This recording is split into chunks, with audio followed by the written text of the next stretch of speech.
So hello everyone and welcome back to the Ayurvikalp YouTube family. तो आज की इस वीडियो में हम डिस्कस करने वाले हैं कि हमारा जो कुछ कॉम्पिटिटिव एग्जाम का फेज़ होता है उसमें नोट्स मेकिंग का क्या इंपॉर्टेंस होता है। मतलब नॉर्मली तो आप स्टडी करते हो, लेकिन कई लोगों को आदत होती है कि नोट्स बनाने की, या उनमें से भी कुछ लोग होते हैं कि जिनको नोट्स का उतना कुछ आदत नहीं होती है और बिना नोट्स के भी वो पढ़ लेते हैं। लेकिन एट द एंड आपको नोट्स का क्या फ़ायदा होता है और किस प्रकार से नोट्स मेकिंग आपके स्टडी को काफ़ी ईजियर वे से कर सकते हैं, इस आज के इस वीडियो में हम उसके बारे में डिटेल में एक्सप्लेन करने वाले हैं। तो फर्स्ट ऑफ ऑल आपको एक टेक अवे मैसेज ये लेना है कि नॉट नेसेसरी कि सबको ये आदत सूट होगी ही, लेकिन मोस्ट ऑफ द लोग हैं जिनके कुछ एक्सपीरियंसेस है उससे हम डिस्कस करने वाले हैं कि किस प्रकार से लोगों को नोट्स मेकिंग का हेल्प होता है। और हमारे भी जो कुछ एक्सपीरियंसेस है, आपने भी कई बार उसको एक्सपीरियंस किया होगा कि नोट्स मेकिंग से क्या फ़ायदा होता है।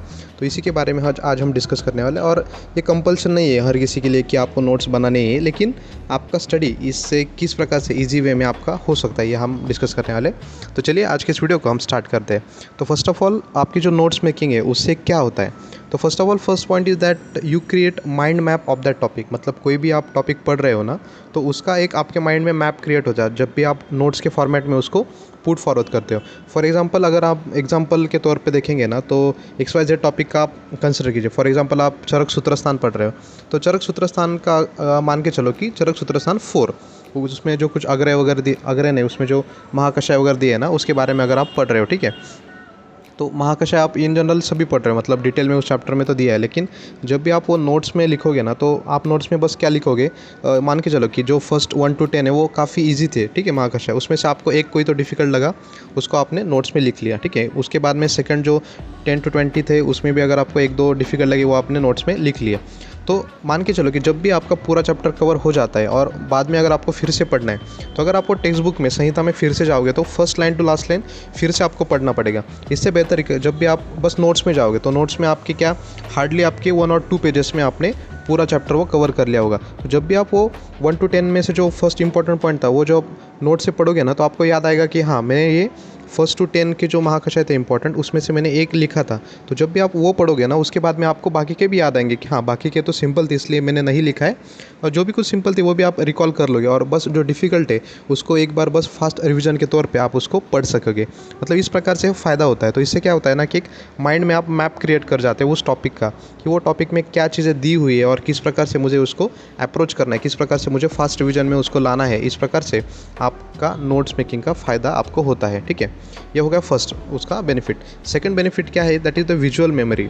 मतलब आपको जैसे कि ये तो प्रूवन है, मतलब साइंटिफिकली प्रूवन है कि कई लोगों को ऑडियो विजुअल मेमोरी जो होती है ना, वो लॉन्ग लास्टिंग के लिए आपको माइंड में रहती है, क्योंकि बस आप पढ़ते रहते हो लेकिन वो चीज़ें बाद में आपको याद नहीं आती। लेकिन अगर आपने कोई भी चीज़ सुनी है, तो जैसे कि आप अभी मेरा आप ऑडियो सुन रहे हो, ठीक है, तो सुनने वाली जो चीज़ें हैं ना, वो काफ़ी याद में रहती है। जैसे कि आप हमारे यूट्यूब के वीडियोस भी आप देखते हो ट्रिक्स वाले, वो आपको आपके सबकॉन्शियस माइंड में एकदम तुरंत जाते हैं, राइट, फिट बैठते हैं। तो इसी प्रकार से जो ऑडियो विजुअल मेमोरी होती है ना, वो आपको हेल्प करती है। तो विजुअल मेमोरी कैसे कि जब भी आप नोट्स में कुछ लिखते हो ना, तो उसकी एक पिक्चराइज जो मेमोरी होती है ना, वो आपके माइंड में बैठती है। तो आपको याद आता है। कई बार आपने नोटिस किया होगा कि आपने 10th 12th में भी कुछ पढ़ा होगा, अभी भी अगर आपको कोई पूछे ना, तो आपको याद आता है कि हाँ, ये पर्टिकुलर लेफ्ट साइड पेज पे ये दिया था, उसके लास्ट पैराग्राफ में ये चीज़ दी थी। मतलब आपको अंदर का कुछ याद आए ना आए, लेकिन आपको पिक्चराइज मेमोरी आपको याद आती। इसी प्रकार से आपका जो नोट्स मेकिंग है ना, उसका फ़ायदा आपको होता है। और इसका बेनिफिट क्या होता है कि जब भी आप एंड में ना मान के चलो कि लास्ट 15 डेज़, तो 15 डेज़ में पॉसिबल नहीं होता कि लाइन टू लाइन सब पेजेस आपको पढ़ना है। तो उस टाइम पे आपको आपकी जो नोट्स है एकदम फास्ट रिविजन के तौर पे उसी की आपको हेल्प होती है। क्योंकि जो लोग नोट्स नहीं बनाते ना, उनका अभी तो स्टडी करते हो तो उसको अच्छा तो लगता है, लेकिन फाइनल का जो टाइम आता है, जब फास्ट रिवीजन का फेज़ होता है, उस टाइम पे आपको टाइम नहीं मिलता है सब चीज़ें रिकॉल करने के लिए। इसलिए जिन्होंने नोट्स निकाले हैं उनको काफ़ी कॉन्फिडेंस भी उनका डेवलप हो जाता है। तो ये सेकंड पॉइंट होगा विजुअल मेमोरी। थर्ड है दैट इज़ लिखने से भी आपको जो माइंड है उसको ट्रिगर होती है चीज़ें। मतलब जब भी आप कोई चीज़ लिखते हो, फॉर एग्जांपल सिंगल लाइन जो कुछ लिखते हो, तो आप एक एक लेटर जब लिखते हो ना हाथ से, तो आपके माइंड को भी वो सिग्नल जाता है। मतलब आपने लिखा कि चरक ने इसके कितने प्रकार बताए हैं, ठीक है, चरक ने ज्वर के कितने प्रकार बताए। तो जब भी आप लिखते हो तो ऑटोमेटिकली आप माइंड में उसको पढ़ते जाते हो, राइट, पढ़ते जाते हो, तो माइंड में आपकी चीज़ें आपके जो न्यूरॉन्स है, आपकी मेमोरी, उसमें स्टोर होती चली जाती है ये चीज़ें। इस प्रकार से आपको इंपॉर्टेंस होता है। तो जब भी आप कोई चीज़ लिखते हो, तो लिखने से आप उसे देखते हो, माइंड में आप उसका रिकॉल करते हो। अगर आप आपके मुंह से भी उसको बातें बोलते हो, तो आपके ऑडियो से भी आप उसको सुनते हो। मतलब 2-3 वेज से आप उसको रिकॉल करने के लिए आपको हेल्प होती है, ठीक है। इस प्रकार से आपका नोट्स मेकिंग मदद करता है। थर्ड फोर्थ थिंग क्या है हमारा कि कॉन्फिडेंस। तो कॉन्फिडेंस डेवलप होता है आपका जब भी आप नोट्स मेकिंग करते हो। देखो कॉन्फिडेंस किस प्रकार से होता है, मान के चलो कि आपने चरक सूत्रस्थान 1 to 10 पढ़ लिए, ठीक है। चरक सूत्रस्थान छोड़ दो, चरक चिकित्सा, आप सभी को पता है कि चरक चिकित्सा काफ़ी डिफिकल्ट टॉपिक है। तो जब भी आप चरक चिकित्सा 1 to 10 चैप्टर पढ़ लेते हो, ठीक है, मान के चलो कि आपको 5-6 दिन लग गए चरक चिकित्सा 1 to 10 पढ़ने में। आपने तो पढ़ लिया, आपको सब अच्छा अच्छा लग रहा है कि हाँ मैंने अभी पढ़ लिया है, मुझे याद भी आ रहा है। लेकिन 10-15 दिन के बाद अगर कोई आपको पूछे तो आप कन्फ्यूजन हो जाते हैं, अरे मैंने क्या पढ़ा था मुझे याद ही नहीं। लेकिन इससे बेहतर है कि अगर आप चरक चिकित्सा 1 to 10 में से हर चैप्टर में से 1 या 2 पेजेस जो कुछ इंपॉर्टेंट है वो अगर लिख लो ना आप, तो जब बाद में कोई आपको पूछेगा कि तूने क्या क्या पढ़ा था, तो आप उसे बोल सकते कि हाँ मुझे याद तो नहीं है, लेकिन अगर मैंने नोट्स बनाए उसमें से अगर मैं बस आधा 1 घंटे में भी पढ़ लूँगा ना तो मुझे सब चीज़ें रिकॉल हो जाएगी। मतलब ये आपका कॉन्फिडेंस है कि हाँ मैंने पढ़ा था, मेरे हाथ में उसके नोट्स रेडीमेड है। ये मेथड क्या होती है ना कि कॉन्फिडेंस का होता है। मतलब इशू कॉन्फिडेंस का है कि हाँ मैंने पढ़ा था, मैंने लिखा है, एक बार भी मैं अगर उसको फिर से पढ़ूंगा तो मुझे सब चीज़ें याद आएगी इरिस्पेक्टिव। अगर आपने नोट्स नहीं बनाए होते तो आप क्या बोलते हो उसे कि हाँ मुझे फिर से पढ़ना होगा, तो फिर से अगर आप पढ़ना है तो आपको काफ़ी डिफिकल्ट जाएगा। कई सारे लोग बोलते हैं कि हाँ हम टेक्स्ट बुक या फिर संहिता में हाईलाइट कर लेते, दैट्स ऑल्सो गुड थिंग, लेकिन वो काफ़ी मतलब मिक्सअप होता है, काफ़ी खिचड़ी हुई होती है ना कि उसमें से बस आप हाईलाइटेड पॉइंट्स को पढ़ना का थोड़ा डिफिकल्ट जाता है, क्योंकि संहिता के फॉन्ट थोड़े डिफिकल्ट होते हैं, एकदम छोटे स्मॉल फॉन्ट्स होते हैं, तो उसमें से भी आपको ढूंढना डिफिकल्ट चीज़ें होती है। इससे बेहतर है कि आप आपके नोट्स में भी number of different kind of colour के पेन यूज़ कर सकते हो। मतलब उसको आप क्या बोलते हैं ना कि डेकोरेशन करो, आपके माइंड को जैसे अच्छा लगे इस प्रकार से आप कर सकते हो। आपका मेन एम क्या है कि आपको चीज़ें याद रहनी चाहिए। तो मेन हमने ये पॉइंट में क्या देखा कि आपका कॉन्फिडेंस डेवलप होना चाहिए, दैट आपने वो पॉइंट पढ़ा था, अगर आप उसको कम टाइम भी अगर देते हो, मतलब 10-15 मिनट भी आप रिकॉल कर लेते हो, पूरा टॉपिक आपको रिवाइज हो सकता है।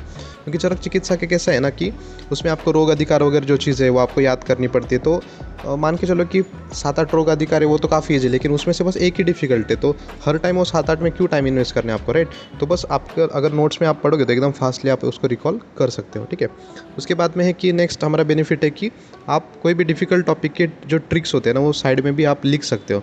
मतलब कई बार क्या होता है कि एक टॉपिक आप पढ़ रहे हो, उसमें से कोई आपने ट्रिक बना दी, लेकिन ट्रिक बना आपको लगता है कि हाँ मैंने अभी ट्रिक बना दी, मुझे बाद में याद आ जाएगी, लेकिन ऐसा नहीं होता है। कई बार आप हैप्पी मूड में होते हो, फ्रेश मूड में होते हो, तब आपको ट्रिक याद आती है, लेकिन वो ट्रिक अगर आप साइड में नहीं लिखते हो ना तो बाद में वो आपको भी याद नहीं आती कि मैंने क्या ट्रिक बनाई थी। इसलिए अगर आपको कोई ट्रिक सूझ रही है या फिर मेरे ऑडियो वीडियो से आप जो भी कुछ ट्रिक्स देखते हो, अगर आपको लगे कि हाँ ये ट्रिक अच्छी है मुझे याद करना है, साइड में लिख लो ना, वहीं पे आपके नोट्स में लिख लो, ताकि बाद में अगर आप भूल जाओ तो भी एक बार पढ़ने से आप उसको रिकॉल कर सकते हो। तो ये आपका फ़ायदा होता है कि आप ट्रिक्स भी उसको साइड में भी लिख सकते हो, ठीक है। नेक्स्ट पॉइंट हमारा क्या है कि जिस प्रकार आपने जैसे रिसर्च पढ़ा है, आपको रिसर्च में पता है ना कि एक पॉपुलेशन होता है, तो पॉपुलेशन को स्टडी करना काफ़ी डिफिकल्ट होता है, तो उसका हम सैंपल निकालते हैं। मतलब सैंपल क्या होता है कि वो पॉपुलेशन का एक रिप्रेजेंटेटिव पार्ट होता है, राइट। मतलब पूरे पॉपुलेशन को स्टडी करने के लिए एक सैंपल निकालते हैं, that is the representative part. उसी प्रकार से नोट्स क्या होता है कि पूरे सिलेबस में से जो भी कुछ डिफ़िकल्ट टॉपिक है उसका एक रिप्रेजेंटेटिव काइंड ऑफ हम नोट्स निकालते हैं। तो ये जो नोट्स होते हैं ना वो आपको हेल्प करेंगे कि पूरा पॉपुलेशन, मतलब पूरा स्टडी जो है हमारा, उसको पढ़ने के लिए, मतलब उसको समझने के लिए नोट्स का बेनिफिट हमें होता है। ये हमारा एक बेनिफिट होगा। नेक्स्ट क्या है, that is the leaders attitude. आपने जैसे पता है कि मोस्ट ऑफ द जो लीडर्स होते हैं या फिर जो भी कुछ हमारे नेता वगैरह हो गए, कुछ ऑथर्स हो गए, राइटर्स हो गए, उन्होंने हर एक कोई भी काम करने के लिए उनके हाथ में आपने डायरी देखी होगी। हमेशा आप डायरी या फिर नोट्स देखते होगे, नोट्स मतलब डायरी देखते हो। उनके पास एक प्लान होता है कि हमें आगे क्या करना है। वो जो प्लान है ना वो आप आपके नोट्स में भी पुट फॉरवर्ड कर सकते हो कि हमें आगे क्या करना है, राइट। तो ये जो प्लान होता है that is the leaders attitude. ये लीडर्स एटीट्यूड अगर आप अपने स्टडी में पुट फॉरवर्ड करोगे ना तो आपको बेनिफिट ज़रूर होगा। मतलब स्टडी शेड्यूल किस प्रकार से आपको प्लान करना है, वो सभी चीज़ें उस प्रकार से, कौन से चैप्टर में किस प्रकार से मुझे पढ़ना है, कौन से इंपॉर्टेंट टॉपिक से, कैसे फ्लो चार्ट से, कौन से ट्रिक्स से किस प्रकार से आपको याद रखना है, ये सभी चीज़ें। कई लोगों को कुछ डायग्राम्स निकाल के भी याद रखने की आदत है, कुछ पिक्चर्स निकालते हो उससे याद उसको होता है। इस प्रकार से कई सारी आपकी स्ट्रैटेजी जो होती है वो आप नोट्स में पुट फॉरवर्ड कर सकते हो, ठीक है। तो इस प्रकार से जैसे मैंने बोला कि आपका एक प्लान जनरेट होता है, तो इस प्लान को अगर आप फॉलो करोगे ना तो ये आपको सक्सेस आने के ज़्यादा चांसेस है। मतलब नॉट नेसेसरी कि सब लोगों को ये नोट्स मेकिंग का फ़ायदा होगा ही होगा, लेकिन एक 90% लोगों को तो होता ही है। मतलब इसमें कुछ बुराई तो नहीं है। अगर आपको आदत भी नहीं है तो आप धीरे धीरे आदत डाल सकते हो। और अगर आपको लगे कि नहीं मुझे अचानक से मेरे स्टडी शेड्यूल में कुछ चेंजेस नहीं करने, तो आपका जो खुद का जो शेड्यूल है वो भी कंटिन्यू कर सकते हो। लेकिन नोट्स मेकिंग अगर आप अभी करोगे तो उससे क्या होता है ना कि आपके फाइनल मोमेंट्स में आपका टाइम काफ़ी सारा सेव हो जाता है। मतलब अगर आप अभी रैंडमली कुछ भी पढ़ोगे लेकिन फाइनल में उतना टाइम आपको नहीं होता है, लास्ट के जो 10-15 डेज़ है, एक आध मंथ है, उसमें आपको नोट्स में ही ज़्यादा टाइम इन्वेस्ट करना होता है, नोट्स से ही पढ़ोगे। कई बार मैंने भी ये चीज़ अप्लाई की थी। मैंने क्या किया था कि 3 लेयर्स में मैंने स्टडी किया था। मतलब 3 लेयर्स में स्टडी मतलब कैसे होता है कि मैंने फर्स्टली जब मैं साल भर में स्टडी कर रहा था, तो साल भर में मैं जब स्टडी कर रहा था तब मैंने नोट्स मेकिंग किया था। मतलब मान के चलो कि मेरे तब 3 डायरीज़ मेरे भर चुके थे। उसके बाद में मैंने फिर से जब सेकंड रिवीजन स्टार्ट किया, तो वो जो 3 डायरीज़ है उसमें से भी मैंने जो नोट्स है वो शॉर्ट लिस्ट किए। वो 3 डायरी में से नोट शॉर्ट लिस्ट करके मेरे 2 डायरीज़ बन गए। उसमें से जब मुझे लास्ट 1 मंथ में पढ़ना था तो 2 मेरे डायरीज़ में से 1 डायरी में मैंने शॉर्ट लिस्ट किया। उसमें से भी अगर आपको लास्ट 15 डेज़ में करना है तो 1 डायरी में से एक शॉर्ट डायरी, एक स्मॉल डायरी में मैंने कन्वर्ट किया। मतलब ये 3-4 लेयर में मैंने स्टडी किया था। मतलब आप भी ऐसा कर सकते हो कि अगर 3-2-1 स्टार्टिंग में आपके 3 डायरीज़ बने, उसमें से शॉर्ट लिस्ट करके 2 डायरी, उसमें से 1 डायरी, इस प्रकार से आप अगर नोट्स बनाओगे तो आपके लास्ट 15 डेज़ में आपके पास एक बस स्मॉल टारगेट होगा कि हाँ, मुझे एक छोटी डायरी है, बस इतना ही पढ़ना है। इतना पढ़ा तो भी मेरा कॉन्फिडेंस डेवलप हो जाएगा और एग्ज़ाम में मेरे अच्छे मार्क्स आएंगे। इस प्रकार से आपको स्टडी करना है, ठीक है। अगर आपको ये वीडियो पसंद आता है तो आपके फ्रेंड्स के साथ आप इसे ज़रूर शेयर कर सकते हो। एंड जैसे कि आपको पता है कि आयुर्विकल्प का मेजर टेस्ट का एक स्कोर बिल्डर टेस्ट सीरीज़ हमारा फ़िलहाल चालू है, तो अगर आप उसे ज्वाइन करना चाहो तो कैप्शन में मैंने सभी डिटेल्स पुट फॉरवर्ड कर दिए, आप उसे ज्वाइन कर सकते हो। And best luck for your APHET, ठीक है।